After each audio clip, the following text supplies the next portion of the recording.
Гармония семьи, счастье в доме. Тема проекта Елены Ивановой, работника ЗАГСа Маргаушского района, направлена на сохранение семьи. Она считает, что супружеские пары не умеют строить отношения и выходить из конфликтных ситуаций. Для того, чтобы помочь молодым и уже состоявшимся парам, Елена уже 2 года реализует проект «Вместе навсегда. Цель семейной жизни». Он направлен на профилактику разводов. Результат работы – 36 сохраненных семей. Участники клуба самостоятельно, используя коллективный опыт, будут решать возникающие проблемы и начнут понимать важность принятия ответственности на себя за свою семью. Участники клуба будут обмениваться опытом, решать возникающие проблемы, искать пути их решения. Еще один проект, который будет реализован в скором времени – музей под открытым небом, посвященный строителям Сурского и Казанского оборонительных рубежей в Янтиковском районе. Уже разработана смета стоимостью 700 тысяч рублей. В месте сохранившегося рва мы планируем там создать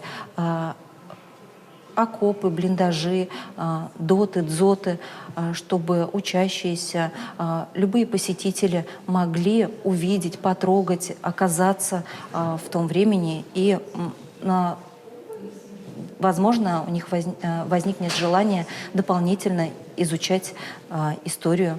Проект Натальи Шайкиной из Чебоксар финансовых вложений не требует, но тема работы серьезная – профилактика коррупционных и иных правонарушений. Администрацией Чебоксар он реализуется уже 2 года. Основные задачи проекта – это совершенствование знаний муниципальных служащих в части антикоррупционного законодательства, это профилактика возможных правонарушений и формирование убежденности в неотвратимости последствий и наказаний за коррупционное правонарушение. Всего в этом году на участие в конкурсе поступили документы от 28 муниципальных служащих, из которых 17 по номинации «Лучший муниципальный служащий муниципального района» и 11 городского поселения. По итогам первого этапа к защите проектов были допущены 27 чиновников. Итоги конкурса и награждение лучших планируют провести в декабре этого года. Ольга Алексеева, Лиза Цветкова, Сергей Емельянов, Республика.